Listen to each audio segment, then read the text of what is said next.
that.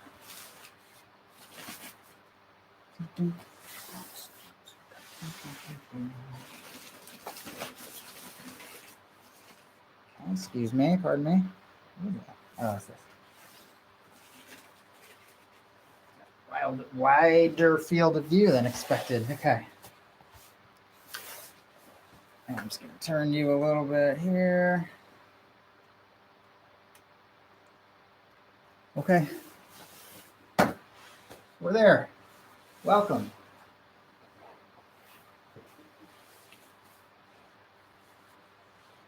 Okay, this is the second time I've been using the GoPro as a live camera to be showing you guys stuff. So I'm looking for a little bit better quality for the YouTube video. Anyway, thanks for being here. I see that someone's here actually on both platforms. Say hi, say you can hear me. That's like always super helpful on this end, so I know I didn't goof somewhere along the way to where you can't hear me. I know that some of you guys can see how much batteries left on my GoPro on YouTube. I'll figure that out later, how to not have you see that. Anyhow, my goal today is that we cover some good information for you regarding sweeping a standing opponent from the bottom of guard using kind of like a little bit more intermediate sweeps.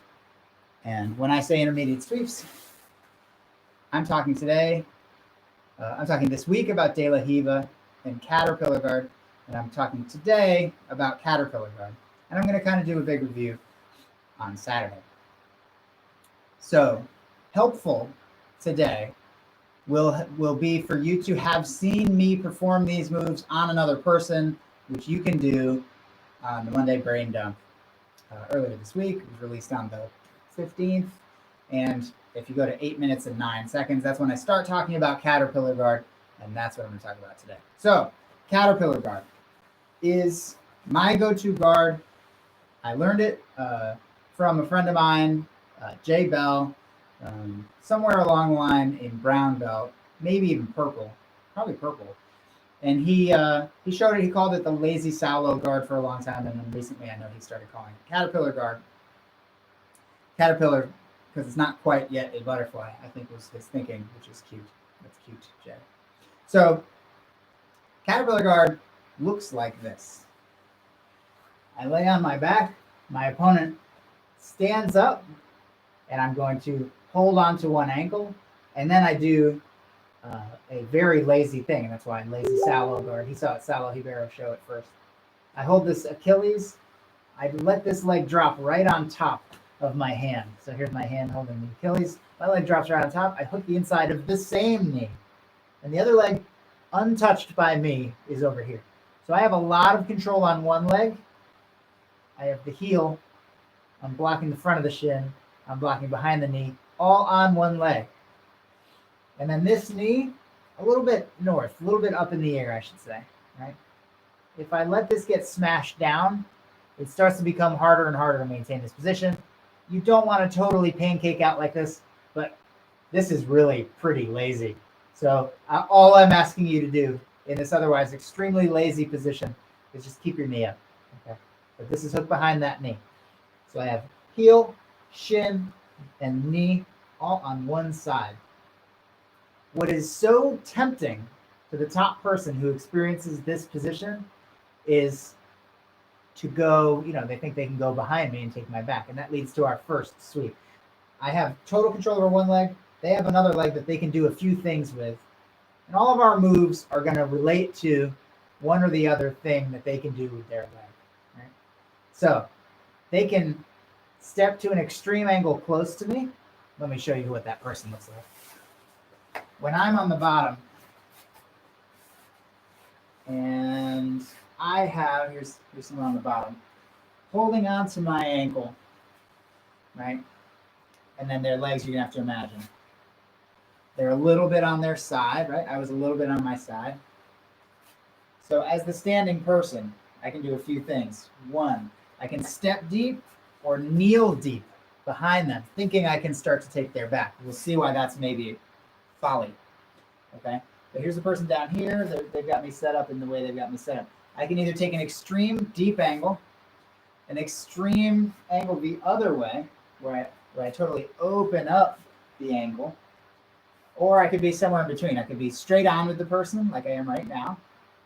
Or I could open up somewhat, meaning not to an extreme angle, but somewhat. Okay? There's a move for each. So a person inside my caterpillar guard, which is really like butterfly on one leg, sort of, but with these extra grips, they could step really close to me, really far away from me. They could stay square to me, so I'm looking at their chest. They are square to me, have not bladed their body in either direction. Or they might step back some. And I'll talk about all of those in that order. From caterpillar guard, if somebody steps, let me do it to you now. You have stood up in my guard, I catch your heel, block your shin, and then I'm hooked behind your leg. You may see, if you're standing here, that there's an opportunity behind me to sort of step deep and step close. That was the first angle I was talking about. And maybe put your knee down, maybe just be standing above me. When a person does that, I let them step, and I get a hook, an underhook on the leg they have stepped with. So if somebody puts their knee down, I just come underneath and I hold on to their thigh. If somebody's still standing and their leg is right here, I just underhook the thigh here. Because this is at the crook of this knee for them, once I have this grip, it's as easy as holding onto the heel and pushing their knee away to make them fall. And I have I've had immense success with this, knocking people over who walk right into it. Very, very high level guys that I've rolled with, famous guys in the community who I've been fortunate enough to train with, I have actually gotten to fall for this. So I don't think it's just a wipe up mistake to take that step. Hold the heel, block the shin, hook the knee. That's all on one leg. The other leg is here. And this other leg steps deep, close to me. So I grab it and I extend this knee away. The result for the person who's standing, who stepped deep to me, is that hook is here. I'm holding the heel. They're holding this leg and they push me here, is that I will fall over. And that is the first sweep. So my goal today in a class setting is to rep a few times each one of these, knowing that if it's the first time you see this, this isn't the best venue for that. The best venue to see this for the first time is probably starting at 8:09, minute 8 and 9 seconds on the Monday brain dump I did the other day. I put it in a link on this feed, and I'll do so on YouTube too. So this is for how to mime rep it if you're solo. Okay, I'm going to get set up in caterpillar guard, which is so extremely lazy. Love this position. Someone steps deep, underhook, and I'm sort of pulling their heel and extending their leg away. When they fall, the get up is very easy. After someone falls and they fell backwards towards you, I'm going to get my knee over their thigh, which is on the ground here. My knee over their thigh and just flop into side mount. It's a very easy get up. So, butterfly guard. Let me do it this way. Butterfly guard. Somebody's other leg is totally free. It could step at any angle. When it steps close to me, I underhook it and extend. Put my knee on the floor and come up to side mount. So I'm going to do this 4 or 5 times, then I'm going to go on to the next sweep. Caterpillar guard. Caterpillar guard. When they step deep, it's a trigger. The trigger triggers my underhook. I knock them over. I come right up to the top position. A couple more. Butterfly guard, which is practically like sleeping.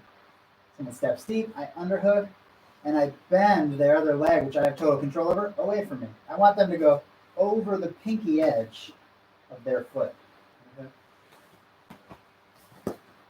Get on up to the top of side position, side mount. Side control, underhook. Knock them over. Come up to my knee. There's a little bit of leading with your head that you have to do to make this sweep happen. The caterpillar guard, they step close to me or put their knee on the floor behind me. So I underhook their leg, hold on to it, knock them over. And this is what I mean by leading with my head. When I put my knee on the ground, start turning the corner here. Okay. And last one, butterfly guard.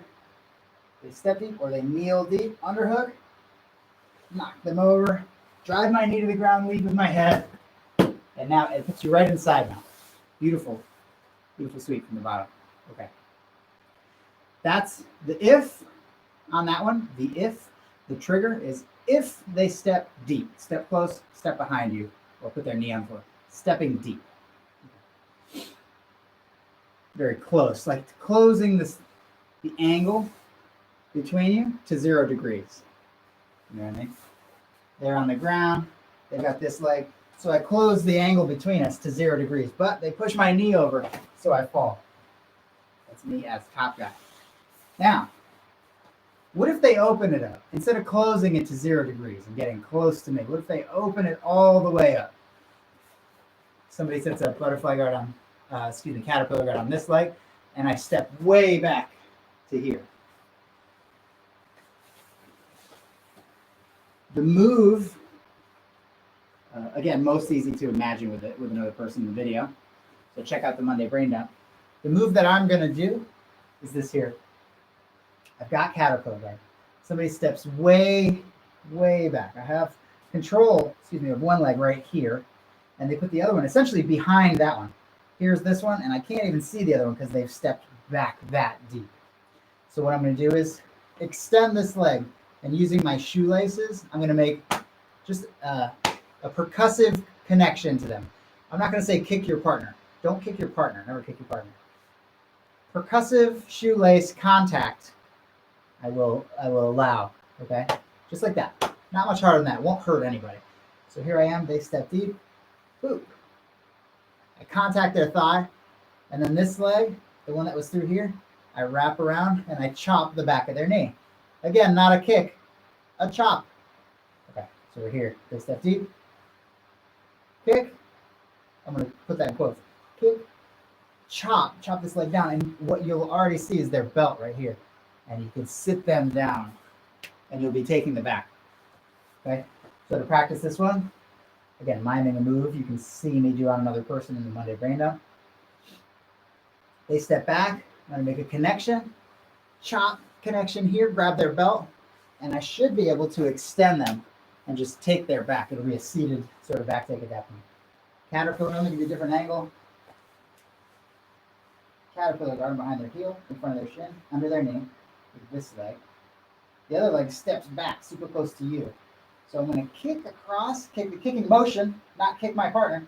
I'm going to make contact here. I'm going to chop the knee that's closer to me, grab the belt while I do, extend their legs and sit them down. I will sit up and take them back. Okay, so one more time. Person back steps, their leg is close to you.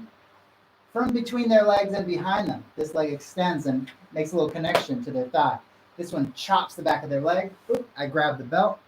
I extend my legs. It kicks their legs out from under them. And then I can put my harness in. I'm going to do one more just for reps. Give you one more angle. I'm on this leg's free. This leg steps way away from me. So I'm going to make contact with the front of that leg. Chop this one. Sit up, take their legs out, and take the back. Okay. So that's if they 180 back step. So there's 0 degrees, total closure. They step behind me, and I'll underhook the leg and take them over. There's 180 degrees, open angle, where they were facing me, but they back step so that, like, you can see that your leg fits back here. This is the view I have, one leg hidden by the other because they step all the way back. And then there's, if you had me in caterpillar guard and I just stood here facing you, okay? The person stands here facing you. We have one of our fundamental sweeps that you can actually use from here. And that's the knee, ankle, hip sweep. You only need a moment when they go to grab your collar, they go to push your leg, anything that where they leave a space here, okay? Because you've got a grip at the bottom of this leg. Now let me be that person. I've got caterpillar down here. Maybe they're guarding their hips or their hands or their elbows are at their hips. They may be here, they may be here when they're standing. And I don't have access to a knee, ankle, hip sweep right away. But if they ever leave space there and their chest again is facing me, they're at 90 degrees to me. If ever they reach for my collar or I can even stick something up in the air, and if they go to grab it, Put my foot at the top of the hip.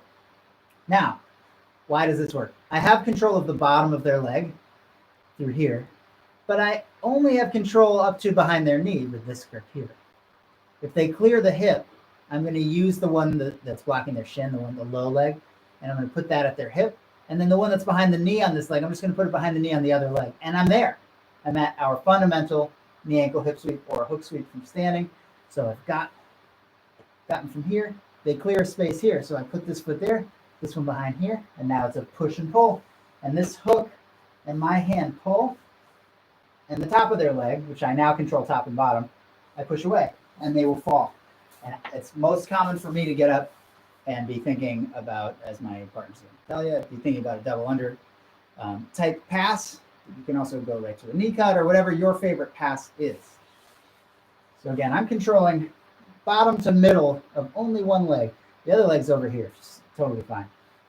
But they're facing me square. I'm looking right at their chest. So the next thing I'm going to do when I realize they're facing me, they're here, is I'm going to wait for the moment when they reach or they go to stuff my foot or I bait them into grabbing something and there's just a little space, enough space for me to put my foot on that hip. And when they do, when that's clear, I just switch my legs. This one goes from behind this knee to behind that knee. And this one goes from bottom to top of this leg. And when this goes to the top of this leg, I have bottom control and top control. So I can push, pull to knock them over. I will get up in a double scoop. So that's my style. You guys get up and you can mind the pass that you like. From here, I'm waiting until that hip is clear. Here, push and pull, get up, and I'll immediately work my pass. I'll do one more. We're here. They're facing me. They're facing me. I'm thinking, when are they going to expose that hip? When are they going to expose that hip? Maybe I'll even give them something to grab. And when they do, I'm there and I can get up. All right. So that's the knee ankle hip. And that's sweep number 3 of 4. I told you I would talk about 4 angles. I told you I would talk about a close angle, which I guess I've now sort of started calling 0 degrees. So he's got my leg and I step all the way close. I talked about when he steps back and kicked the leg and then chopped the leg and then took their back. Okay, so we did all the way close. We did extreme angle far away. We did square. I've wrapped this leg up, person's square. I'm waiting for that moment. That's your trigger now, okay, is access to the hip. And the last one we're going to do is if someone's here, maybe guarding their hips well, they don't make this mistake and step close. And they step away, but they don't step away. But they just turn the angle a little bit. Now from here, from your angle, you can see 2 legs. I would say the extreme angle is when you only see one, right? Or you see the backs of their legs, even better. Neither, you're looking at their back. So this is facing you. This is extreme enough to take the back. This, you're almost at the back already, so definitely take the back. But what if they do this?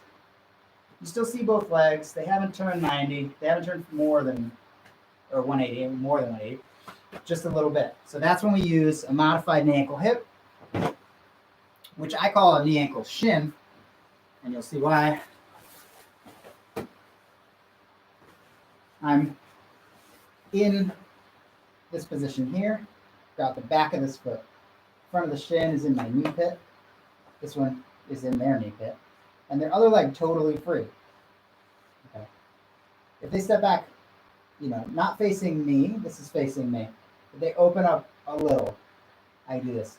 I'm going to switch from behind this knee to behind this knee. It's almost like a knee ankle hip, except I'm not going here. I'm going to weave this leg over and inside.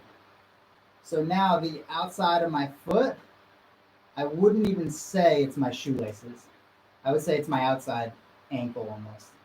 Makes contact here, right inside their knee. So everything was wrapped around this leg. I switched my hook to behind this knee. And this leg I brought inside this knee. And when you bring it in, you can get a little chop again. And that's exactly the motion I want. I want a little bit of their knees coming apart. When that happens, this foot's going to get light, and I'm going to pull it, and you'll see what that looks like in a second. From here, I switch to the other knee. I keep this. This comes in front and I chop a little bit, chop inside the leg. And when it gets light, I pull it into my armpit. Okay? So it's a knee, ankle, shin. This comes inside the shin. And that you should still knock them over and be able to get up. Again, I start thinking immediately about my favorite pass, which for me is a double under. But you can do yours. If you're the person in my guard, I've got this. You step back a little bit. I'm going to hook the other knee. So I'm going to go from hooking this knee to the free knee. I'm going to chop inside. And I'm trying to make your knees go, whoa. Okay, right here. Chop, and I pull this foot. It's a very surprising sweep. The person who's standing up, when you pull their heel into your armpit, which is a crucial detail, the reaction is going to be shock and whoa, like people fall, they didn't know they were going to fall. So, do it slow the first couple times that you practice it with somebody. And we'd like to get everybody in the room to know when they've been caught in this so nobody gets hurt or anything. I've never seen anyone get hurt with this, but just you will surprise your opponent. Okay, so I'm going from this leg, which I have control over, with this knee control, to the other leg, knee control. This one chops in at the shin, at the inner knee. And I pull this into my armpit. It's going to make the person fall over. And I'm going to go ahead and get on top. Okay. Last time on that one, just to give the opposite angle, from my point of view, I got a leg and a leg. I'm going to step back a little bit, but not enough for this. Okay. I'm going to switch to here, chop inside here, chop inside their knee, pull their heel up, and then get up, and you'll be already passing. You'll get up, passing. Okay. So caterpillar guard was the focus of today's class. We did 0 degrees, person gets real close. We did 180, person gets 180 or more away from you, brings that leg away. We did if they're facing you, knee, ankle, hip, and when to look for it when they abandon that hip protection. And then we did the knee, ankle, shin, which is for the situation when they don't step back 180, they step back 150, anyway, less than 180. You can't take their back, but they have stepped away. You can always still reach that other knee. You can still, even if they step like kind of far away, I can still reach their leg there and chop this. As a matter of fact, the further apart their legs are, the easier this sweep's going to be because it's going to take less to take all the weight off this foot. So if I step way back, you're going to take that leg out real easily. Very, very easily. Okay. And those are some caterpillar guard, drills that you can do. This is a way to practice it solo. It's going to take some imagination until you've done it to a person, perhaps, or certainly until you've seen 2 people do it. And again, I recommend watching the Monday Brain Dump to see how that's done. But my goal in class is to rep a few with you, talk about the moves, why they work, and give you a chance to practice them solo with me. Okay, any questions? Let me know anytime. And I look forward to seeing you guys back on the mat, which is getting sooner and sooner. And thanks for joining me. Katie's going to take over in yoga in just 2 minutes. So we'll see you there. All right, guys. Thanks. Finish. And finish. Thanks for being here. Thanks for coming, guys. We'll see you soon.